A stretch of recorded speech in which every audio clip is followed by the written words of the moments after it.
न, नमस्कार दोस्तों, आप सभी का study for UPSC PCS channel में स्वागत है। ज़रा पहले सवाल का आंसर मुझे निकाल कर बताइए तो मैं जानूं निम्नलिखित में से कौन सा उस कृषि प्रणाली को दर्शाता है जिसमें एक ही फसल लंबे चौड़े क्षेत्र में उगाई जाती है। ज़रा ध्यान से पढ़िए इस सवाल को, मुझे कर दिखाइए। अब ये सवाल अगर आपके पीसीएस में ही पूछ लेगा ना तो वहाँ पर भी पसीने छूट सकते हैं। बताइए कौन सा होगा, नहीं निकाल सकते आप आंसर इतनी आसानी से।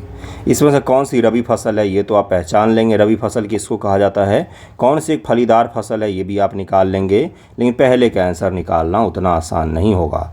तो आप सभी का स्वागत है। आज हम लोग कृषि पढ़ने वाले हैं एनसीईआरटी में। वीडियो में थोड़ा सा गैप हो जाता है, उसके लिए क्षमा चाहता हूं, लेकिन मैं कोशिश कर रहा हूं कि 10th और 11th का कम से कम कंप्लीट करवा दूं।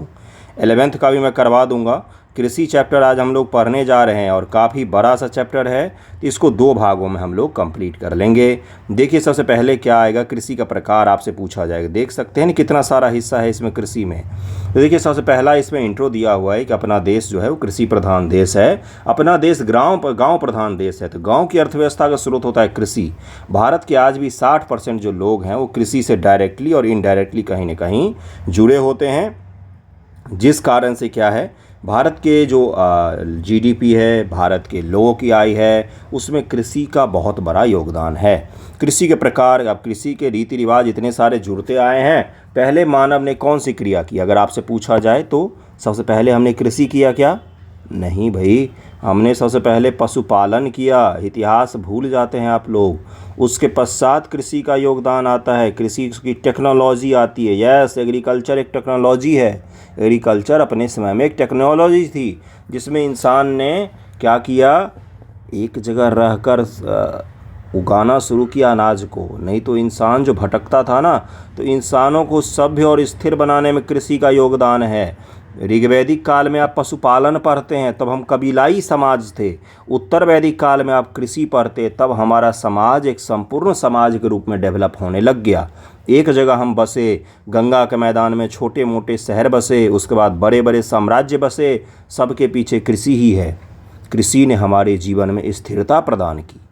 हम किस पर निर्भर हुए? हमने एक ही जगह पर खेत बनाए, उसमें बोए फसल, और वार्षिक रूप से 2-4 फसल काटकर वहीं पर घर बनाकर रहने लग गए।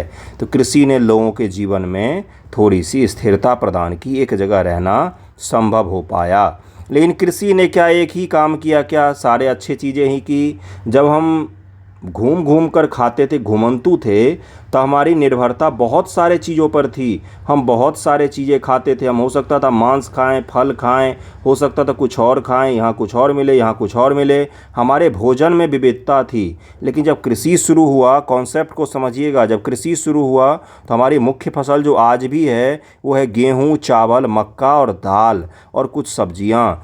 पूरा इंसान की दुनिया भर की आबादी है वो 3 फसल पर इतनी ज़्यादा निर्भर है कि किसी, मान लीजिए आपदे में वो 3 फसल ख़त्म होते हैं पृथ्वी से, तो इंसान ख़त्म हो जाएगा। वो है गेहूँ, मक्का और चावल। इस पर हमारी इतनी निर्भरता हो गई। हमारे जो खाद्य की विविधता थी, मांस भी खा लिया, फल भी खा लिया, अनाज भी खा लिया, वो धीरे धीरे कृषि ने कम भी कर दिया। कृषि ने कहीं निर्भरता बढ़ा दी। ये कॉन्सेप्ट ध्यान में रखिएगा। अब अगला देखिए क्या है, प्रारंभिक जीविका निर्वाह कृषि। ये क्या होता है? बिल्कुल आदिम हथियारों का यूज करो, खोदने वाले पत्थर के, लकड़ी के हल वगैरह यूज करो, और क्या करो, जंगल जलाओ और कृषि कर लो। प्रारंभिक कृषि, बिल्कुल निर्वाह कृषि। निर्वाह का मतलब क्या होता है? प्रारंभिक तो अलौकिक या शुरुआत। निर्वाह कृषि का मतलब इतना उपजाओ कि अपना पेट भर लें, बात खत्म।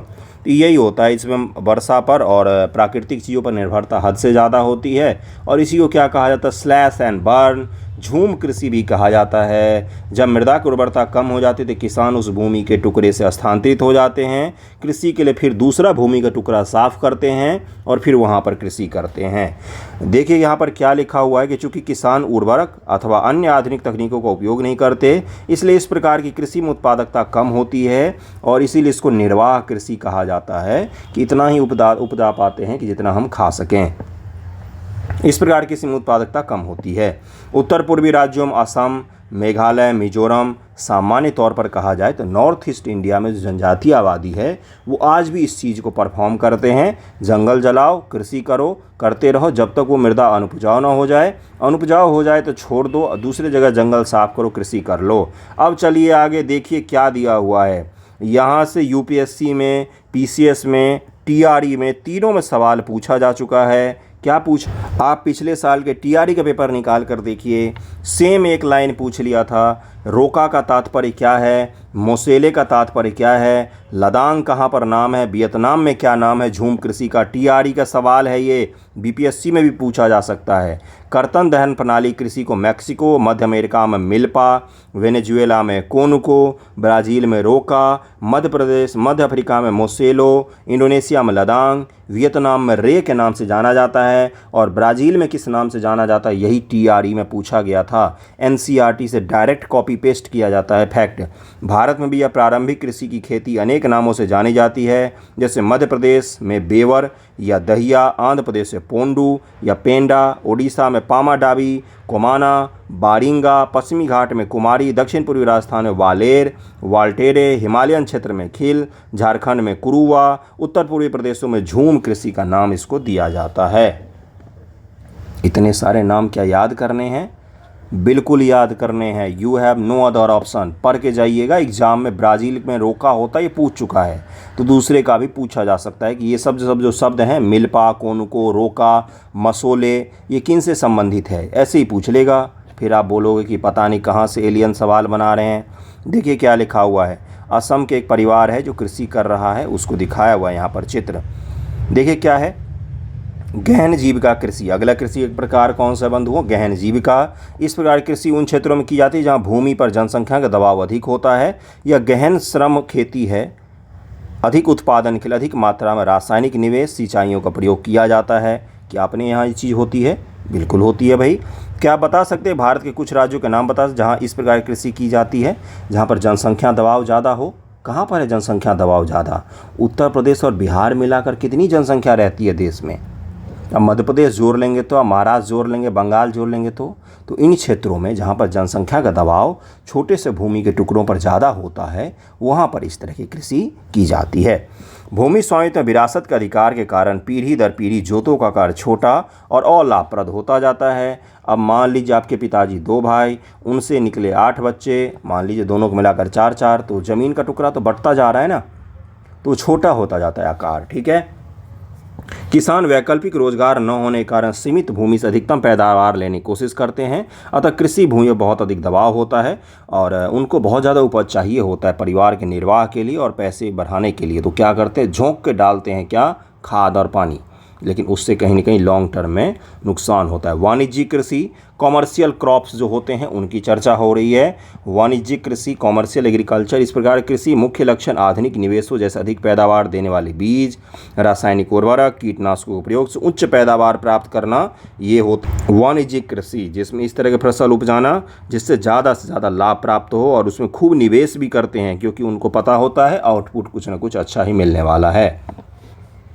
उदाहरण के लिए हरियाणा, पंजाब में चावल वाणिज्यिक एक फसल है, परंतु ओडिशा में यह एक जीविका फसल है। हरियाणा और पंजाब के लोगों के लिए चावल जो है वो एक वाणिज्यिक फसल है, ओडिशा के लिए एक जीविका का फसल है। ओडिशा में लोग इसको जीविका के लिए उपजाते हैं। हरियाणा पंजाब में लोग अपने खाने के लिए चावल नहीं उपजाते हैं, बेचने के लिए चावल उपजाते हैं। बिल्कुल सही सुन रहे हैं, वहाँ के खाने में चावल का कोई खास स्थान नहीं है।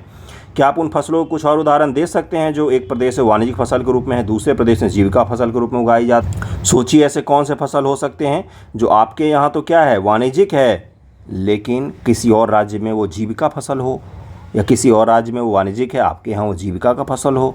सोचिएगा ज़रा क्या है। रोपण कृषि भी एक प्रकार की वाणिज्यिक खेती होती है। इस प्रकार की खेती में लंबे चौड़े क्षेत्र में एकल फसल बोई जाती है। रोपण कृषि उद्योग कृषि के बीच में एक अंतरापृष्ठ इंटरफेस है। उद्योग और कृषि, ये हो गया उद्योग सेकेंडरी सेक्टर, ये हो गया प्राइमरी सेक्टर एग्रीकल्चर। इनके बीच रोपण कृषि के कारण ही उद्योगों में ज़्यादा बल मिलता है, जैसे केला, जैसे आलू, जैसे गन्ना, जैसे कॉफ़ी, रबर, गन्ना, केला, ये सब रोपण कृषि में आते हैं। अब ये कहाँ कहाँ पर होता है ज़रा सोचिएगा। भारत के दक्षिण भाग में केले की रोपण कृषि, हाजीपुर में भी आपने देखा होगा रोपण कृषि। इसलिए इसके विकास में परिवहन और संचार साधन संबंधित उद्योग बाजार महत्वपूर्ण योगदान देते हैं। रोपण कृषि, वाणिज्यिक कृषि जो होता है ये वहीं पर संभव हो पाता है जहां से ट्रांसपोर्टेशन अच्छा हो, कनेक्टिविटी अच्छी हो, नहीं तो फसल खराब होने की संभावना रहती है, लोगों को नुकसान होने की संभावना रहती है। सस्य प्रारूप, कृषि के सस्य प्रारूप, देखिए क्या लिखा हुआ है। अपने भारत की भौतिक विविधताओं और सांस्कृतिक बहुलता के संबंध में अध्ययन किया है। ये देश में कृषि पद्धति और सस्य प्रारूपों में प्रतिबिंबित होता है। इसलिए देश से बोई जाने वाले फसलों में अनेक प्रकार के खाद्यान्न, रेशे वाली फसलें, सब्जियां, मतलब कि अपने देश में फसलों में बहुत विविधता है। एक ही समय पर भारत के अलग अलग राज्यों में अलग अलग फसलें बोई जाती हैं। क्यों ऐसी है? क्योंकि हमारे यहाँ पर जलवायु की विविधता है। एक ही समय में देश में एक क्षेत्र में खूब बाढ़ होता है, एक ही समय में सूखा का स्थिति भी बना रहता है। तो जलवायु विविधता क्या करती है? सस्य यानी कि फसलों की विविधता को प्रभावित करती है। रबी फसलों को शीत ऋतु में और अक्टूबर से दिसंबर के मध्य बोया जाता है। ग्रीष्म ऋतु में अप्रैल से जून के मध्य काटा जाता है। रबी के फसल तो देखा होगा आपने, अक्टूबर से दिसंबर बोया गया और अब उसको अगले महीने से गेहूँ कटेगा। तो गेहूँ रबी का फसल है या खरीफ का फसल है? बताइएगा ज़रा। जैसे गेहूँ, जौ, मटर, चना, सरसों कुछ मुख्य रबी फसलें हैं। यद्यपि ये फसलें देश के विस्तृत भागों में बोई जाती हैं। उत्तर और उत्तर पश्चिमी राज्य जैसे पंजाब, हरियाणा, हिमाचल प्रदेश, जम्मू कश्मीर, उत्तराखंड, उत्तर प्रदेश गेहूँ और अन्य रबी फसलों के उत्पादन के महत्वपूर्ण राज्य हैं। ये गेहूँ उगाने वाले राज्य हो गए। गेहूं अन्य फसलों उत्पादन के महत्वपूर्ण राज्य है। शीत ऋतु में शीतोष्ण पश्चिमी विक्षोभ में होने वाली वर्षा इन फसलों का अधिक उत्पादन में सहायक होती है। जो दिसंबर से लेकर फरवरी तक वर्षा होती है, अब मार्च के बाद जो वर्षा होगी वो बहुत नुकसान पहुंचाती है गेहूं को, रबी फसलों को। जो अब तक वर्षा हो रही है, मान लीजिए कहीं पर हुई है, तो वो कहीं न कहीं लाभ पहुंचाती है इन फसलों को, पानी इनको कम देना पड़ता है। पंजाब, हरियाणा, पश्चिमी यूपी, राजस्थान के कुछ भागों में हरित क्रांति की सफलता भी उपयुक्त रबी फसलों की वृद्धि में एक महत्वपूर्ण कारक है। और हरित क्रांति जब सफल हुई ना, भारत के किन भागों की बात हो रही बंधुओं? तो इन भागों की बात हो रही, यहाँ पर सबसे ज़्यादा हरित क्रांति प्रसिद्ध हुई। इसलिए रबी फसल जो है उसका ही हरित क्रांति में बोलबाला रहा और इन क्षेत्रों में थोड़ी समृद्धि भी आई।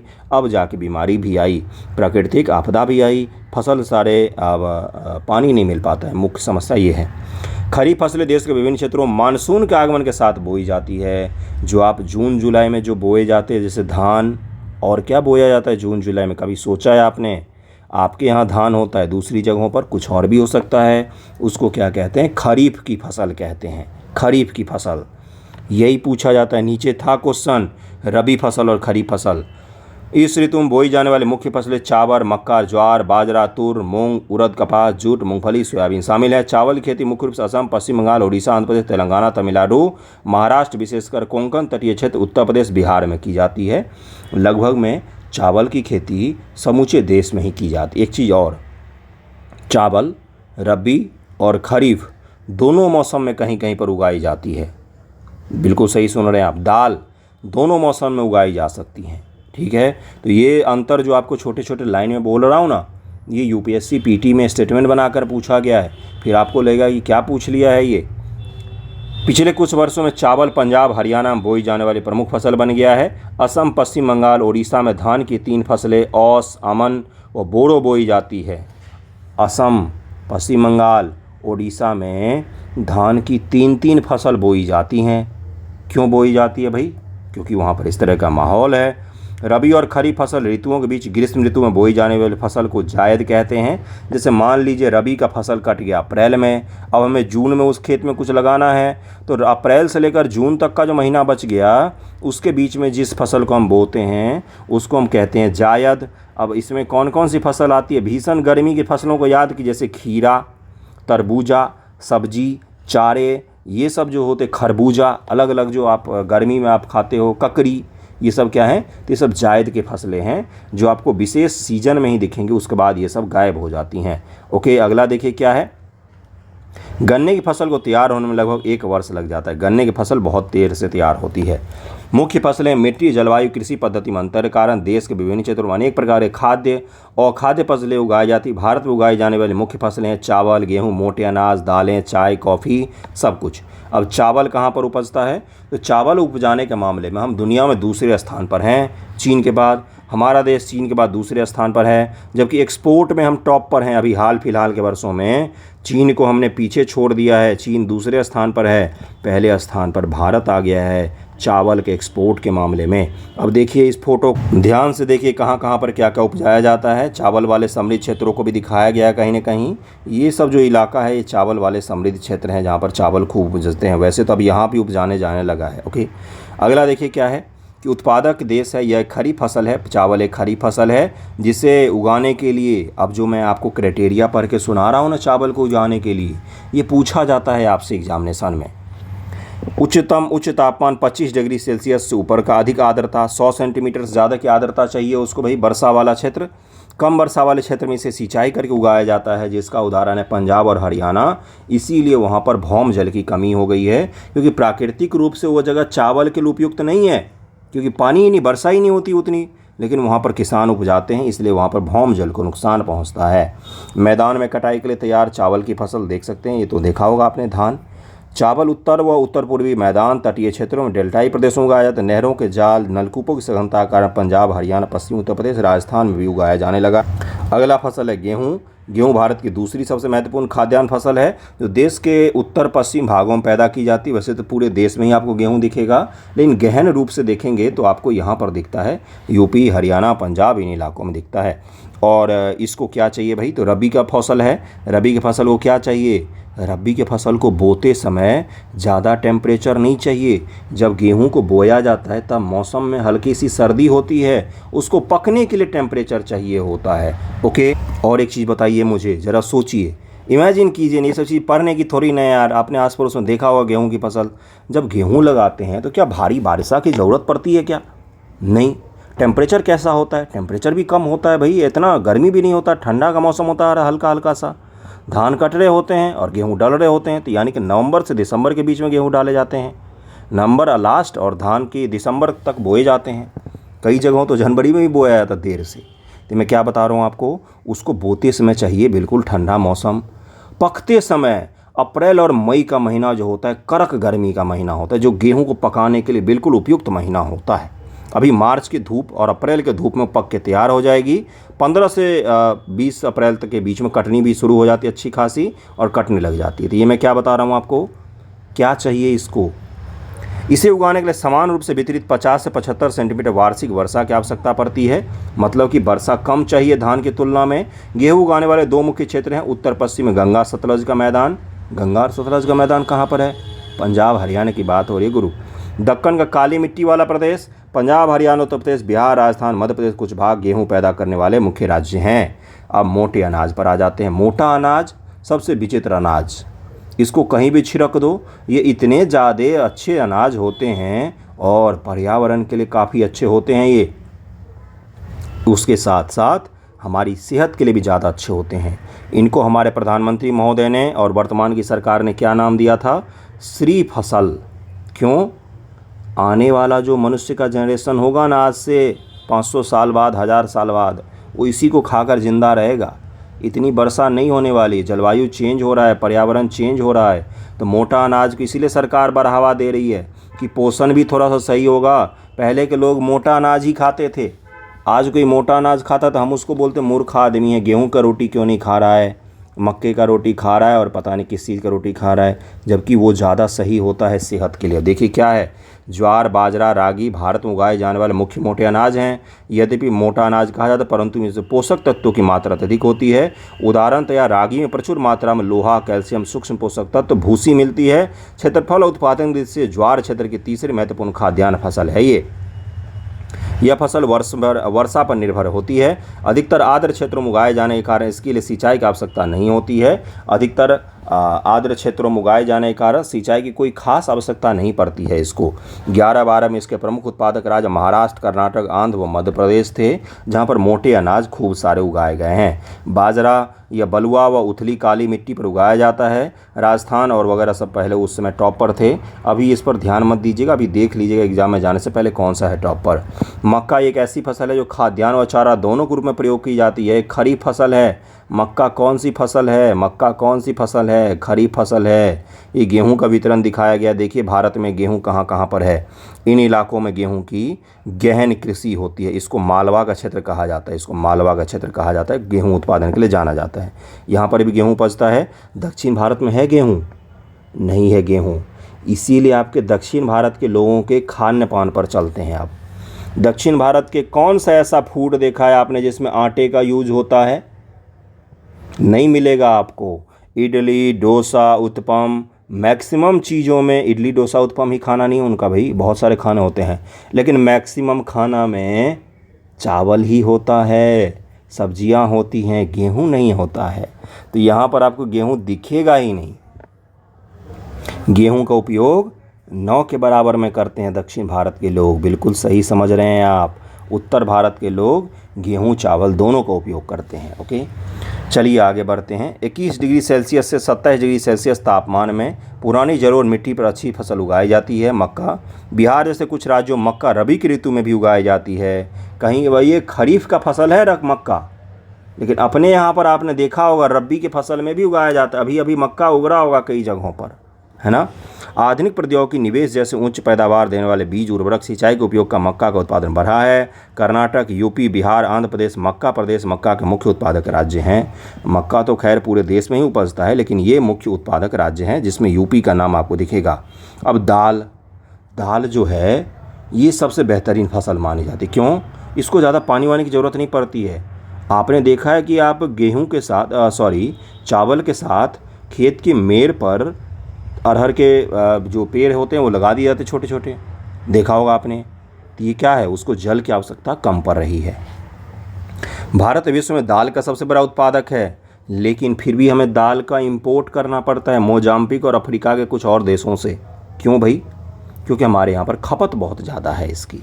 शाकाहारी खाने में दाल सबसे अधिक प्रोटीनदायक होती है।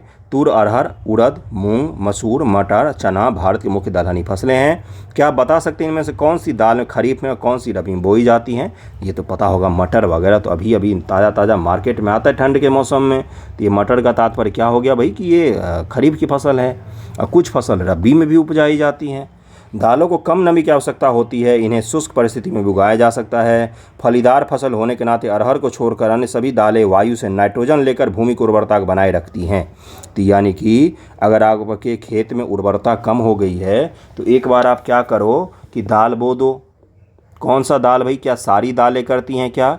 देखिए यहाँ पर लिखा हुआ है एक्सेप्शन के साथ, अरहर को छोड़कर अन्य सभी दालें नाइट्रोजन लेकर वायुमंडल से भूमि की उर्वरता को बढ़ाती हैं। तो अगर आपके खेत में उर्वरता कम हो गई है तो दाल बो दीजिए कुछ दिन के लिए, आपके खेत में उर्वरता वापस आ जाती है। बिल्कुल सही सुन रहे हैं आप। राइजोबियम का नाम आपने सुना होगा। राइजोबियम नामक एक जीव रहता है जो क्या करता है, नाइट्रोजन का स्थिरीकरण करता है, ठीक है, जिससे क्या होती है, भूमि की उर्वरता बढ़ जाती है। अब जब दाल बो दिया ना आपने उस खेत में, तो अगले वर्ष आपको यूरिया कम डालना पड़ेगा, यही होता है।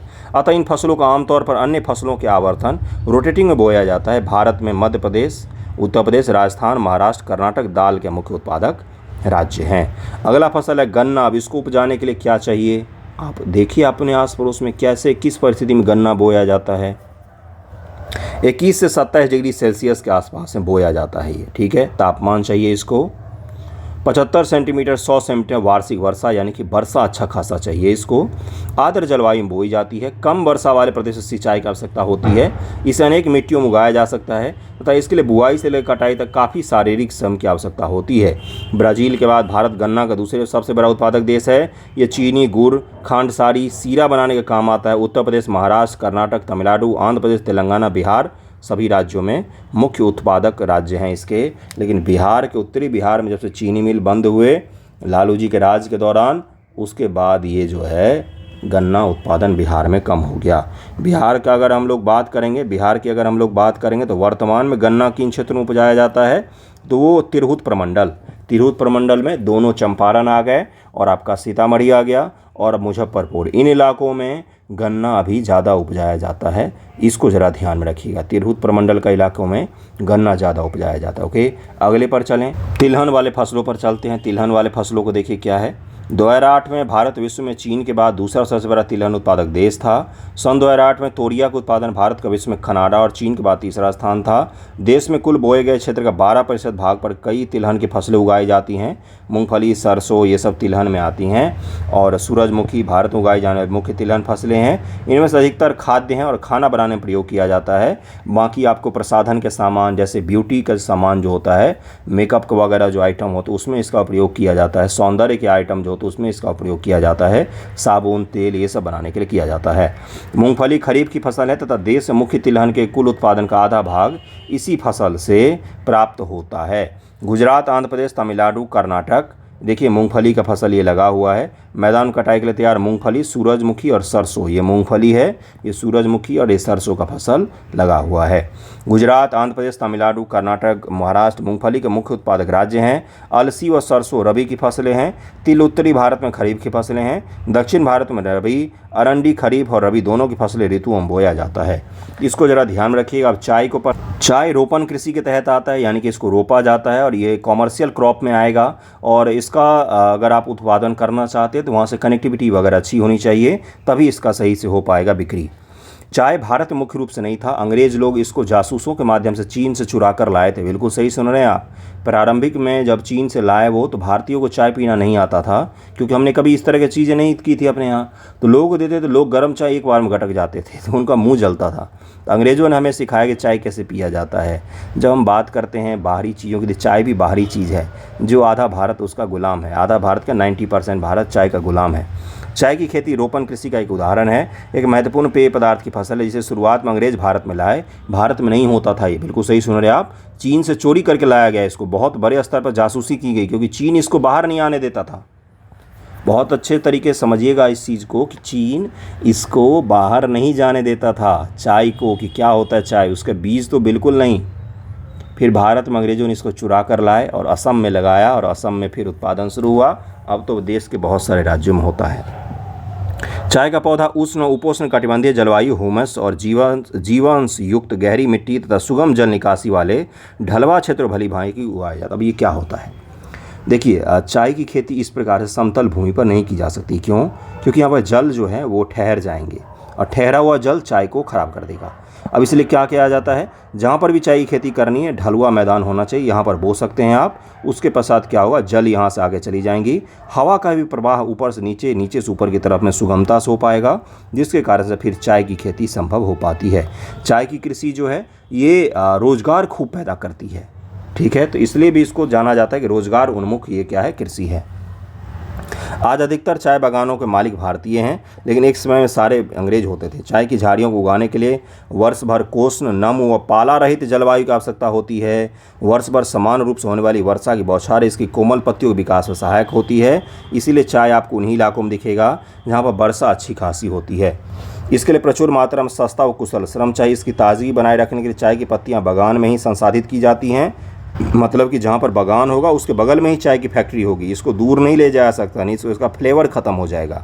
और ओरिजिनल चाय, सुनिएगा, ओरिजिनल चाय में दूध और चीनी नहीं डाला जाता है। उस पत्तियों को गर्म पानी में डाला जाता है और उसको उबाल के पानी को और गर्म पत्तियों को हटा दीजिए उसमें से और पी लीजिए। यही होता है चाय। बिल्कुल सही सुन रहे हैं आप। जो दार्जिलिंग टी का नाम सुना है आपने, जिसको GI टैग मिला हुआ है, जो दुनिया की सबसे महंगी चायों में से एक है, अमीर अमीर लोग पीते हैं वो, उसको में दूध और चीनी नहीं डाला जाता है। चाय की पत्ती डालो इलेक्ट्रिक केटल में, थोड़ा सा गर्म करो और हल्का सा ठंडा होने दो, पी लो, फिर वही हुआ चाय। चाय के मुख्य उत्पादक क्षेत्रों में असम, पश्चिम बंगाल, दार्जिलिंग, जलपाईगुड़ी और जिलों की पहाड़ियाँ, तमिलनाडु और केरल शामिल हैं। इसके अलावा हिमाचल प्रदेश, उत्तराखंड, मेघालय वगैरह में भी थोड़ी बहुत चाय की खेती की जाती है। भारत विश्व में चीन व तुर्की के बाद तीसरा सबसे बड़ा चाय उत्पादक देश है। श्रीलंका में भी अच्छा खासा इसका प्रोडक्शन होता है। बिहार में भी प्रोडक्शन शुरू किया गया है। बिहार के किशनगंज जिलों में चाय का प्रोडक्शन शुरू किया गया है। कॉफ़ी सन 2008 में भारत ने विश्व के लगभग 302% कॉफ़ी का उत्पादन किया। कॉफ़ी के लिए दुनिया भर में भारत फेमस है। बिल्कुल सही सुन रहे, ब्राज़ील भी फेमस है, लेकिन भारत भी फेमस है। भारत में दुनिया की सबसे अच्छी किस्म के अरेबिका कॉफ़ी वगैरह का भी उत्पादन किया जाता है। कुर्ग कॉफ़ी, जो एक जानवर के मल से तैयार किया जाता है, क्योंकि वो जानवर की खासियत होती है। कुर्ग भारत के कर्नाटक में एक जगह है, खूबसूरत सुंदर सा जगह है। उस जानवर की खासियत होती है कि कॉफ़ी के सबसे अच्छे बीज को खाता है वो, और उसके मल से फिर कुर्ग कॉफ़ी बनाया जाता है, जो दुनिया की सबसे महंगी कॉफ़ियों में से एक है। हमारे देश में अरेबिका किस्म की कॉफ़ी पैदा की जाती है जो आरंभ में यमन से लाई गई थी।